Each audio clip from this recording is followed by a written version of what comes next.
What is up, my guys? You got to get in frame, Rowan. Going? Oh, shoot.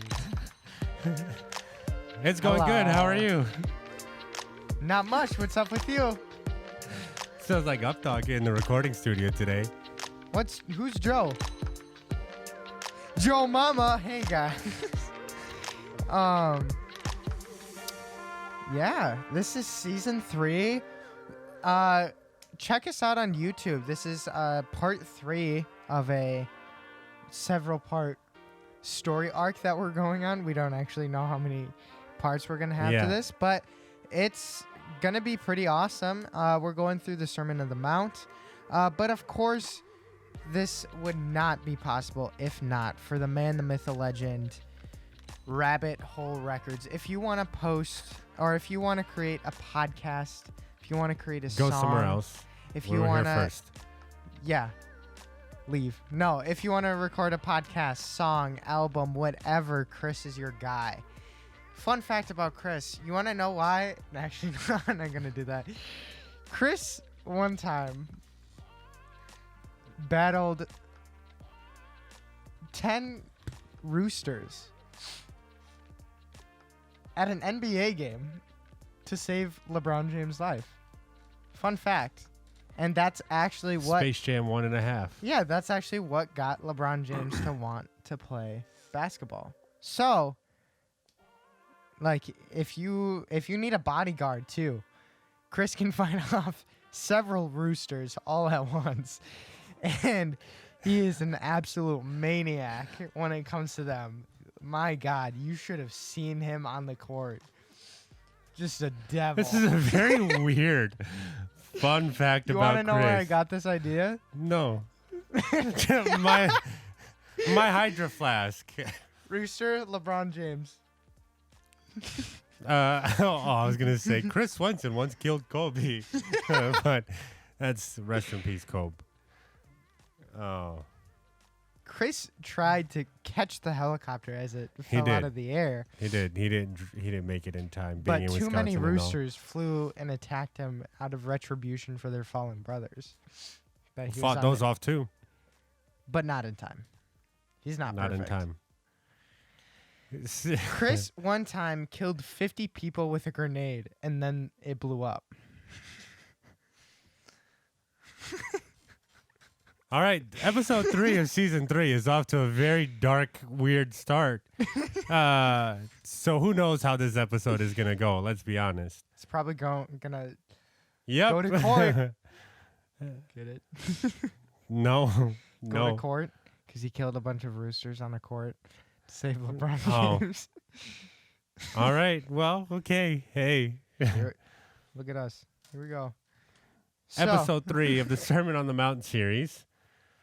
What is today's topic about? Today's topic, I don't know if we have a name for this episode yet. As of recording. We'll definitely have a name for this episode once it is fully published. But absolutely. As of right now, it is just episode 3. Well, yeah, because this is actually a big chunk of verses and like sections of the story. This is still the Sermon on the Mount, but it has a bunch of titles. But I guess we can classify it as You've Heard It Said. There's a good title. Yeah. You've Heard It Said. You've heard it said. Sure. Y'all thought y'all knew. That's what Jesus said in Brooklyn when he preached his sermon. We're from the south side of the kingdom, yo. Anyway, so you've heard it said. Because in this section, so Jesus starts with the norms of the kingdom. Those are the Beatitudes. And then he talks about how people in the kingdom should live. Salt and light. Check it out. And now I think Jesus is reframing people's minds about what they already knew. And so, you know, like he's talking again to a very Jewish audience that has grown up with the 10 Commandments, and they've grown up with how they think things should be done. And they were people that would follow the law to the letter as best they could, but they would also look for loopholes. And so it's a very interesting way to live life, right? Like you're always looking for loopholes. Like I'm sure you've done this, Rowan. Like your mom says, don't do something, and then you go and you do something that's equally going to get you in trouble. But then you go, yeah, but you didn't say not to do this. Yeah. Like, and that's how the Never people done of that. Israel kind of lived. Is like they had the law and they knew what they were supposed to do and how they were supposed to live, but then they would find loopholes in the law and loopholes in the way that they lived their lives. I'm really burpy. I'm sorry. I didn't even have Coke. We have not had soda since season 1. Cutting season. Cutting seasons. But anyway, they knew how they were supposed to live, but they would look for ways around the law. They would look for ways around how they're supposed to follow God. And it's very interesting that Jesus, instead of getting rid of the law entirely, he takes it to a whole nother level. We're gonna do a bit of reading here, so you might want to follow along. Well, we're not gonna read the whole thing; it's a lot of verses, but we're gonna start with this one section here. This is 17 through, I think we're gonna go 20. 20. And this is just basically the overarching. This is idea the that- preamble to the Constitution. Well, no, but this is Jesus setting up what he's about to say. You want to go ahead? Yeah. So we're still in Matthew chapter 5, starting on verse 17 through verse 20. Says, "Do not think that I have come to abolish the law or the prophets. I have not come to abolish them, but to fulfill them. For truly I say to you, until heaven and earth pass away, not an iota, not a dot will pass from the law until all is accomplished. Therefore, whoever relaxes one of the least of these commandments and teaches others to do the same will be called least in the kingdom of heaven. But whoever does them and teaches them will be called great in the kingdom of heaven. For I tell you, unless your righteousness exceeds that of the scribes and the Pharisees, you will never enter the kingdom of heaven." Right off the bat, what's interesting about this is the righteousness of the scribes and the Pharisees is an interesting statement from Jesus, and we didn't get this from our study. It just stood out to me as Ronan and I started prepping this episode, because there is a way that our righteousness surpasses that and exceeds that of the scribes and the Pharisees, and that's because our righteousness is now found in Jesus. And so Jesus is making a point here as if to say, like, listen, you might think you're good, but unless you are as good as I am, you will not enter the kingdom of heaven. And the good news is you can be as good as Jesus is if you accept Jesus into your life and if you follow him and you accept his righteousness as your righteousness. That is salvation. That is what we are looking for. That is how we become right with God, is by our own works, by our own merit, by our own deeds, different from the works that we talked about in our last episode, but by our own merit, in our own way, in our own trying. We cannot be good enough to fulfill this law even. But if we accept Jesus' righteousness and we live and we let the Holy Spirit work in our lives, we can get close. Here we go. It's interesting to point out that Jesus is not adding to the law here either. Yeah. Over these next few over these next few sections that we are going to read, Jesus is not adding to the law, but he is pointing to the spirit of the law. Again, because people look for loopholes. So let's Well, look before at, we go oh, to that, my bad. I have a Go point. on. Oh, Yeah, no, Mr. make your Talk. point. Seriously, just this is what it's like doing a podcast with him. You just have to listen to him talk a ton and then hope that you can butt in and so that you get your opinion. He's a pretty cool guy, though. No, but what I was about to say is Jesus makes a point to say that we can never fulfill. He makes a point to say we can never fully fulfill what the standard that God has put into place for us, right? And so Jesus makes it very clear that he didn't come to set us free from that. He didn't come to give us an easy way out or a comfortable life where we wouldn't have to follow those rules that God set into play. He came so that he could be the perfect fulfillment for those laws, and through that we can find our righteousness through him, but also so that we can see, or I had a point, but he came to fulfill like these almost perfect laws that are unachievable for us, but Jesus achieves them. And so through that, that's why, like, Jesus is Lord, is because he is the perfect sacrifice, right? And that's what gives the weight behind Jesus' sacrifice and Jesus' death. And so, yeah, now you can go into the... Sorry. Yeah, you just got to look excited. Yeah, I did. So the first section here, Jesus, right? So Jesus starts addressing different versions and different of the commandments that we have in the Ten Commandments that the people of Israel grew up with. They knew it well, and he starts addressing anger. And one of the commandments is you shall not kill. You should not commit murder. And murder is interesting because, sorry, this is a side note, but the Old Testament law was not that you should not kill, is that you should not murder. So murder is taking the life of somebody who's innocent. And that's interesting because then we get into like the people as they conquer the land of Canaan and they conquered the land of, like, and they have to fight people all the time and they're always going to war. And you would think like, if God just told them not to kill, why is he then telling them to kill a few chapters later? God said, do not murder, do not commit murder. Anyway, Jesus says, you have heard it said to those of old, you shall not murder, and whoever commits murder will be liable to judgment. But I say to you that everyone who is angry with his brother is liable to judgment. Whoever insults his brother will be liable to the council, and whoever says, you fool, will be liable to hell. Where is it? You were literally just reading it. It's right in front of you. 23. No. So if you were offering your gift at the altar. Yeah, but that's not what I was looking for. What are you Because I thought we weren't for? reading the whole thing. Well, the one that says like if you are even angry, you've already committed murder in your heart. I think that's probably a different version. Shall not.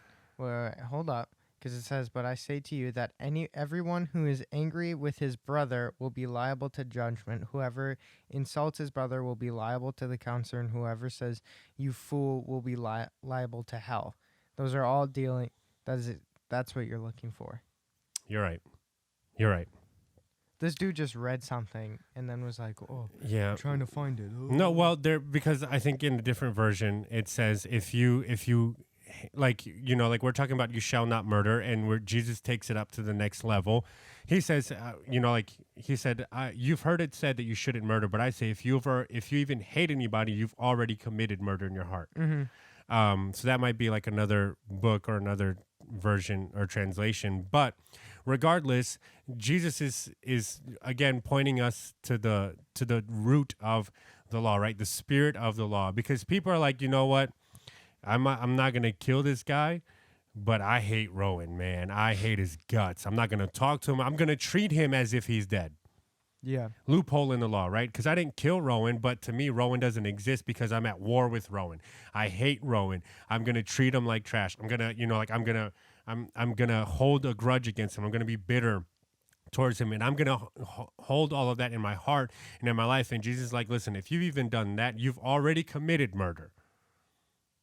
Yeah. And so Jesus is taking it to the next level. And so he's also pointing to, again, like we read in the beginning, in the introduction of this, Jesus is saying, if not by his righteousness, we will not see the kingdom of heaven, right? So you are not more righteous because you don't kill.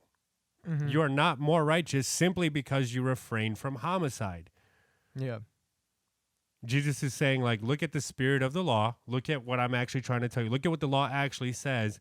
It's not just about not committing murder. Like, it's more than that, Jesus is saying. And so it's funny because I think even in modern day Christianity, we do the same exact thing. I'm going on a bit of a tangent here, but we do this all the time. Like, we pick and choose what we want to follow, what parts of the Bible are convenient and easy for us to follow. And then we want to discard the rest, or we want to find loopholes in that too.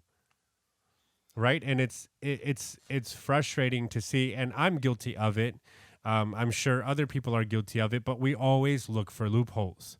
Yeah. Yeah. And it's like, this is basically Jesus saying, just because you're not a murderer doesn't mean you're righteous.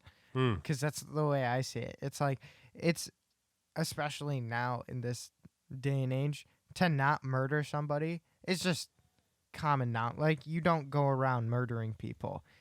That's just not acceptable. So Yeah. don't be like, well, at least I'm not a murderer. Like, this is Jesus saying, if you're, and I see this even as Jesus saying, so like you've been angry at somebody before, right? And you're like, yeah, of course. Okay, so you're a murderer. And so when you put things in this perspective, right? If you just think of how bad murderers are, right? How much we like hate murderers, right? And every time you're angry, God sees you as a murderer, because remember, God hates sin, and he considers anger a sin. He considers being angry just as much of a sin as murdering somebody. So when you stack that up, how many people have you murdered? Like how many lives have you just absolutely murdered, right? And when you apply that logic, you start to see why we're not worthy of the kingdom. We're not worthy of just going into heaven, right?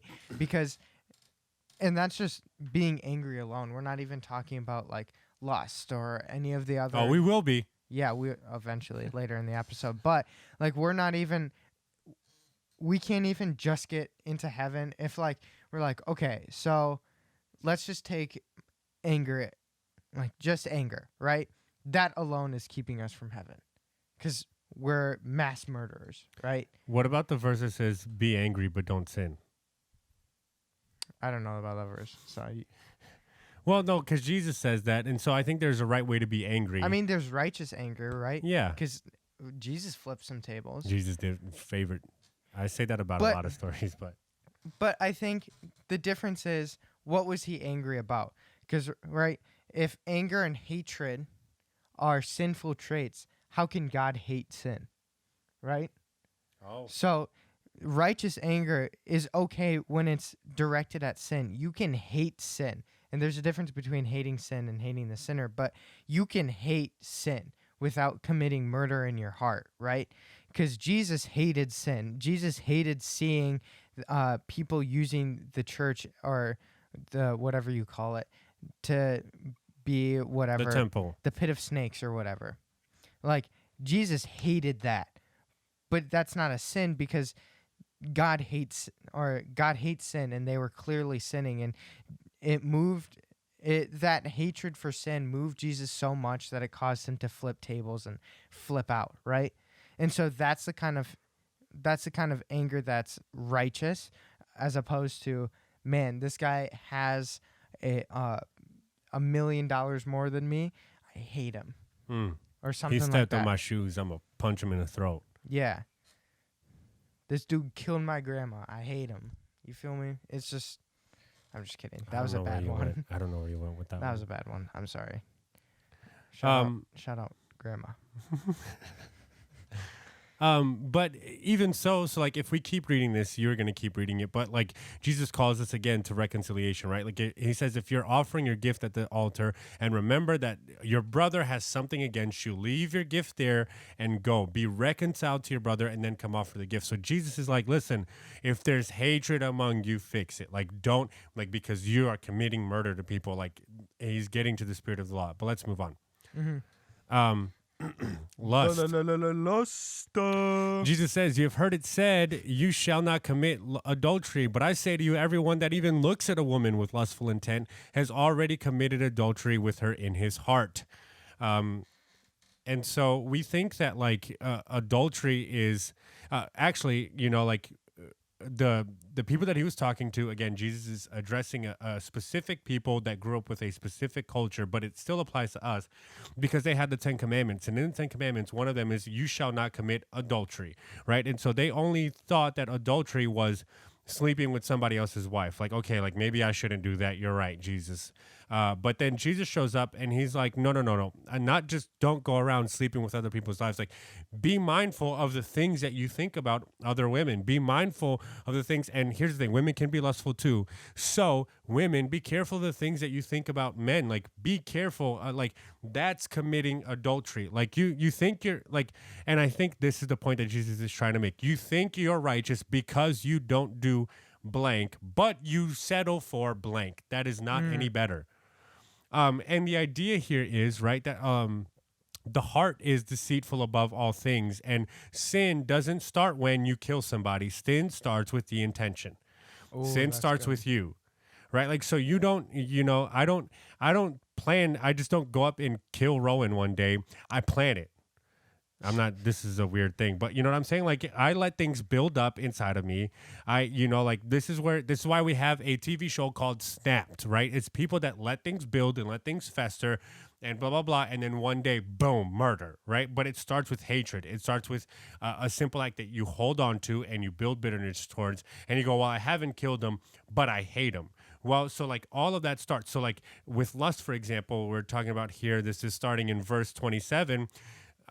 Yeah, you should not commit adultery. Like, man, I didn't sleep with anybody else. Okay, but are you on the internets at night doing the nasties on the websites? Okay, you know what I'm saying? Like, are you committing? Are you being lustful? Are you chasing after those things? Are you on the beach and you can't stop staring at people as they're half dressed, or at the pool and staring at people, and you're making goo eyes and you're just all up in it and you can't stop thinking about this? Like, not that, like, everybody has urges and desires. That's natural. That's how God created us. But then God also gave us the spirit of self-control, right? And so, like, as we commit adultery, we love to like settle for things. And we say, well, I'm not doing this, but I do that. And I know that I've done it in my life, and I do it every time I get behind the wheel of a car. I don't flip people off, right? Like, I don't roll down my window and I don't curse people out, but inside my car, I call them idiots. And Jesus says, if you even call somebody an idiot, you're like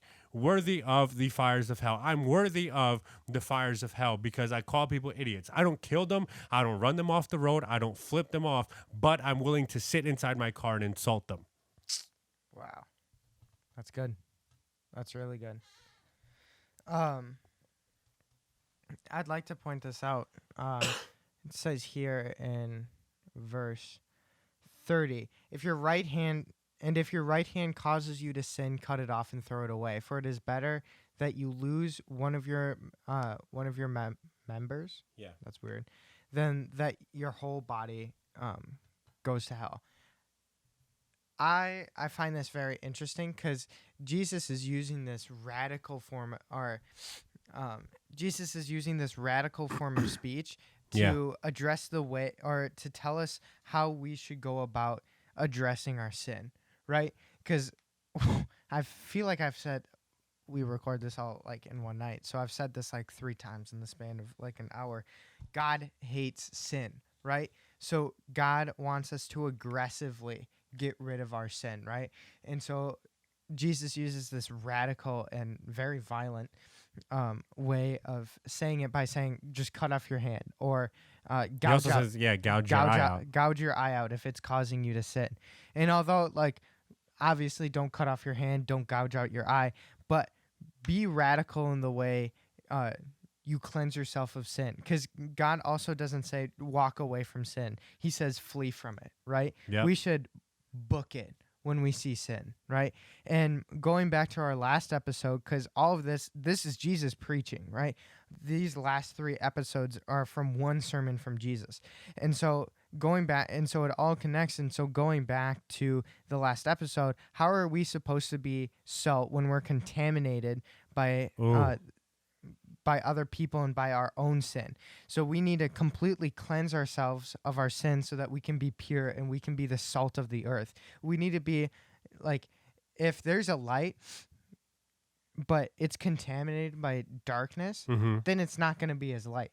Like a broken light bulb isn't going to be as light as a brand new one, right? Or an LED, like a TV with an LED out. You know what I'm saying? Yeah. My computer screen actually has 2 LED like things out, and it's not as bright. Like, sometimes it'll be they're the smallest little things, but like for whatever reason, sometimes in the right movie or in the right TV show on Netflix, it is those 2 pixels that I need to see the whole picture. But when they're broken, it messes it up. See, like, that's not, oh, that was dirt. My bad. But it's over here somewhere. So how are we supposed to be the salt of the earth? How are we supposed to be the light that everybody can see and everybody can learn about Jesus through if we're contaminated, if we're darkened and decayed by sin? And so that's why Jesus is trying to get us to or using this radical way of speaking to try to cleanse us completely of our sin, right? Man. That was good. Yeah, I forgot to breathe a little bit there. That'll get you. You'll wear yourself out and you'll pass out. And divorce was another controversial topic back then, but it's still a topic now.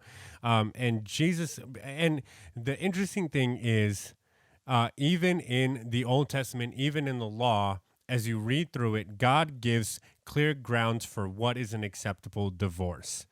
Like there needs to be a certificate, and you need to basically buy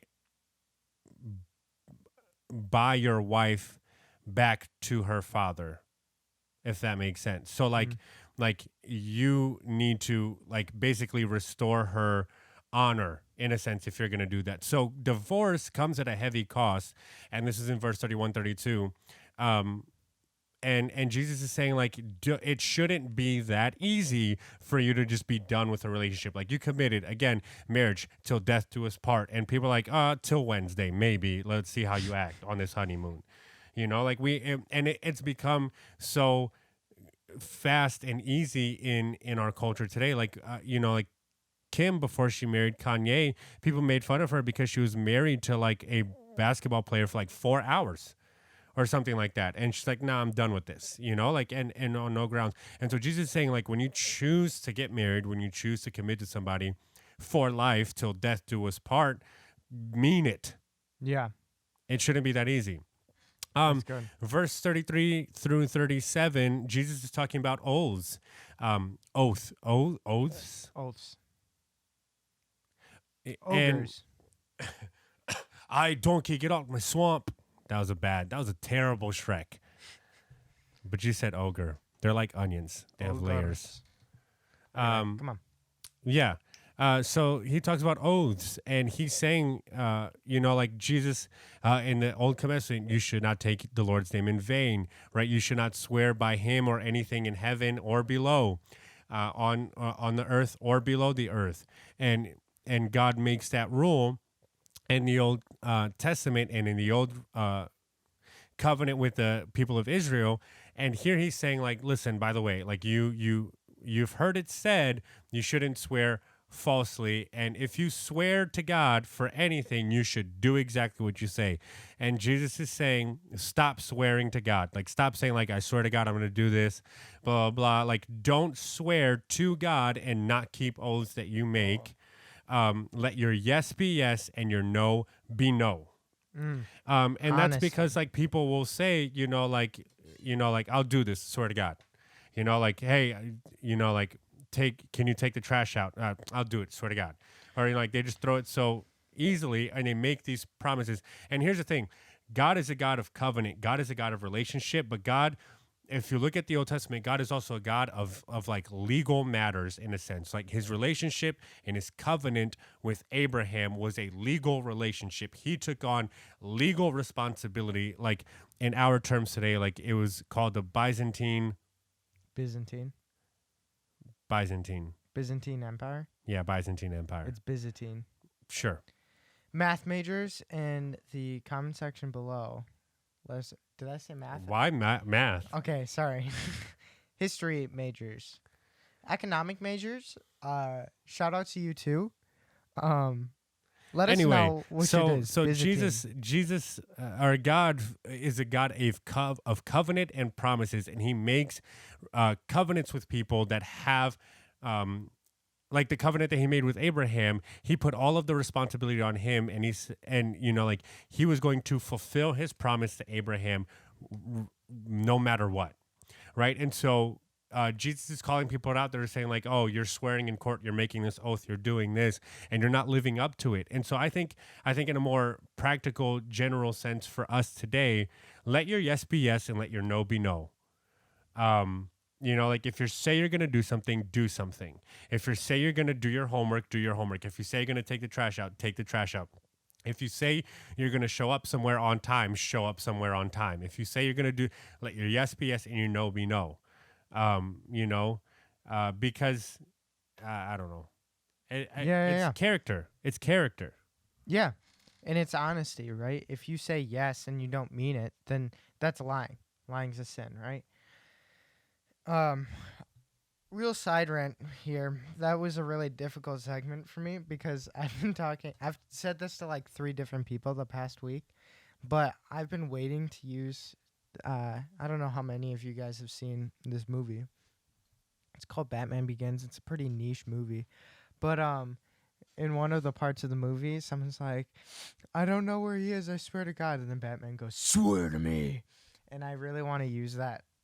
Like, I really want there to be a situation. You want to go beat up a random thug? No. I want there to be a situation where someone's like, no, I swear to God. And then me being like, swear to me. But I didn't. You were pretty deep in your point. And if you want, we'll see it on the YouTube video. But I went, and then I stopped because I didn't want to yell in your ear while you were trying to make a point. Anyway. Yeah. That was that you guys saw. I saw that. I wasn't about to. Yeah, I wasn't about to eat my mic. You do this next one. All right, next we're going over retaliation, right? So, Jesus says, "You've heard it said that an eye for an eye and a tooth for a tooth. But I say to you, do not resist the one who is evil. But if anyone slaps you on the right cheek, turn to him the other also." I'm just kidding. I was turning my other cheek. And if anyone would sue you and take your tunic, let him have your tunic as well. Cloak. And if anyone forces you to go 1 mile, go with him 2 miles. Give to the one who begs from you, and do not refuse one who would borrow from you. And that was verses 38 through 42. And I think that's very counter to the way like we perceive things right now, because in today's day and age, it's like you want your revenge, right? You want what's rightfully yours. You want like what you want, right? And what Jesus is saying is see, it's contagious. You got me. What Jesus is saying is, jeez. Oh, and yours stink too. Your burps are gross. Yeah. They shouldn't be, because I've brushed my teeth really late today. Anyway. You can't brush your stomach, though, so that's where your burps come from. Ugh. Okay, sorry. But Jesus is saying, like, we shouldn't have the attitude of revenge. Like, revenge and retaliation shouldn't be in our hearts, because it goes back to that anger thing. If someone slaps in your face, when you slap the other person back, you're not lovingly slapping them. You're angry that person slapped you in the first place, and so you're like, I want my revenge. And that, even though it could be as something as small as someone like slapping you in your face, some people see it as more of a big deal than others. But but that can take root, and that can cause anger and other things to cause decay and darkness in your life. And so to have a spirit of like no retaliation. Obviously, if you're being jumped, like, you can always run away. Yeah. And defend yourself. Yeah. But to your point, what's interesting is when you look at the story of the Old Testament, God values life, right? And so this eye for an eye mentality came from this Old Testament way where if you commit murder, you lose your life. Right? Like, and that's not just like a thing that people did. It was in the law. And that's where Jesus is pulling this from. He's like, if you commit murder, you lose your life. Like, you forfeit life. And God did that to make a point to say, I value life. You don't just get to take what's not yours. Mm-hmm. At the end of the day, all life is his, right? Like the air in our lungs, the blood flowing through our bodies, it's all his, regardless of whether or not you follow him. It's all his. And so he's saying, you don't get to decide who lives and dies. You don't get to decide when somebody dies. If that's who you think you are, you forfeit your life. Anyway, but Jesus goes on to say, like, not that we're going to disregard what God instituted in the Old Testament, but we're going to live differently. Mm-hmm. You know, like, we're not just going to go, even with Peter, right? Like Peter, people were getting ready to arrest Jesus, and Peter went to go cut somebody's head off, and Peter says, and Jesus looks at Peter and says, "We're not doing that anymore." Yeah, that's good. And last but not least, to close off this chapter, Jesus says, this section is called Love Your Enemies. You have heard it said, you shall love your neighbor and hate your enemy. Side note here, the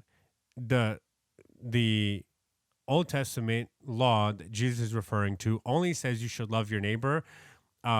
It's thought that, like, as the story, because this was very verbal, and people, just like today, they had pastors, they had rabbis, they had people that wrote books and added commentaries. The hate your enemy part here was added on by people. Like, love your neighbor, hate your enemy, which is how they justified hating the Samaritans, which is how they justified hating the Romans, which is how they justified their version of, hatred toward other people. Love your neighbor. Yeah, of course, I'm going to love this guy. I can hate that guy, though. So Jesus is just commenting on that part, and he says, "But I say to you, love your enemies and pray for those who persecute you, so that you may be sons of your Father who is in heaven. For he makes his sun rise on the evil and on the good, and sends rain on the just and on the unjust." Again, a really great verse here. "For if you love only those who love you, what reward do you have? Do not even the tax collectors do the same? And if you greet only your brothers, what more are you doing than others? Do not even the Gentiles do the same? You therefore must be perfect as your heavenly Father is perfect." That's a lot to live up to. But this whole love your enemies thing is because Jesus calls us to put our love in action. We have love, the noun, the idea of love, but love is also a verb, because the idea of love only lasts so long. And if you've been in a relationship, if you've been in not just like a romantic relationship, but even friendships, you can love somebody, but you know that there are moments where you hate their guts. That there are moments where you look at them and you just want to punch them in the face. That's, whether that's one of your siblings, whether that's a really close friend. Rowan and I have that all the time. Rowan's like a little brother to me. There are moments where, like, I love Rowan to death, but he'll start annoying me, and I'm just like, I will beat your head open with this baseball bat that I have in my car. And vice versa. Sometimes I'm like, this Felipe dude is not getting out of my house. It's kind of annoying. But so like, we have this idea of love, but really love is putting it into practice. Love is doing more than, is required of you. Love is making the choice. And so it's easy to love the people that you get along with. It's easy to love the people that agree with you, but loving your enemies, that's going above and beyond. That's what Jesus did. Romans, what does it say, Rowan? I don't know. You just read it. Not today, but you've been reading Romans. I don't know where you're loving going your enemies. Still don't know where you're love going with this. And loving your. For while we were still enemies of God, he loved us. Yeah, nope.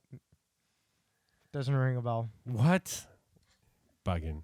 Anyway, in Romans, Paul says that God loved us while we were still his enemies, and then therefore died for us. But no, go on. You're about to say something. Yeah, I just think we as a culture put way too much sentiment behind love, which I think that's a hot take. But I should clarify. Like, love as a feeling is all warm and fuzzy, but that, like, fuzzy feeling dies, right? That doesn't last forever. The best way I've heard it described is love is not a feeling, it's a choice, right? Yep. Because if you truly love somebody, you love them while you hate them, right? Like, I love Felipe as a friend, right? But for me, it's not a feeling. Like, I'm not like, ooh, Felipe or whatever, right? But it's my love for Felipe is when Felipe is really making me angry, and he's I'm sick and tired of him. I just need a day off from seeing his stupid little face, and I still choose to stick with him, right? I'm still gonna be there for him when he's going through tough times. I'm still gonna talk to him. It's a choice. I don't always like everybody, but I try to love people, right? And I think people put way too much sentiment behind it, people care way too much about the love feeling rather than the love action. And then, because they'll be like, you'll have people who are like, oh, it's all love, bro, or like, oh, like I love you, bro, or something. And then when you need them, they're not there, right? Because that warm feeling is gone, right? There's not that same kind of love anymore. Like love is a choice. Love is a continuous decision that you have to make every single day. Yeah. And again, Jesus taking it up a notch, he's like, it's easy to love the people that you like. But what about the people that you don't like? Love them too. And again, loving them means putting it into action. What do you do? How do you treat? How do you talk about the people that you do not like? Yeah. How do you act around? How do you treat? How do you serve the people that you don't get along with? The people that you know don't like you? The people that you know have a problem with you? The people that hate you because you look a certain way? The people that hate you because you talk a certain way? That you act a certain way? You dress a certain way? Whatever the case might be. How do you treat those people? Because love is an action, and Jesus says, that was funny. Jesus doesn't say, Jesus says, but Jesus says, like, it's easy to love the people that you like. Mm-hmm. It's a lot harder to love the people that you don't like. And you can love your neighbor, sure, you can love those people, but you need to love your enemy. Absolutely. Man, this I really like this conversation. I love this series that we've been doing. We're gonna keep going. We're gonna keep seeing what's next here on the Sermon on the Mount. Jesus goes into a lot of things. He teaches us how to pray. He tells us to not be anxious. A few more things. Oh, this is good. Yeah, I feel like we should keep going. Well, it's 40 minutes. No, not now. Not now. I'm saying continue the series. We haven't decided when this series is going to end. We're doing this. We're going to do a year-long deep dive series into the word beware. Rooster fighting. It's illegal. Loosely connected to LeBron James. Rooster fighting. The LeBron James story. Hey.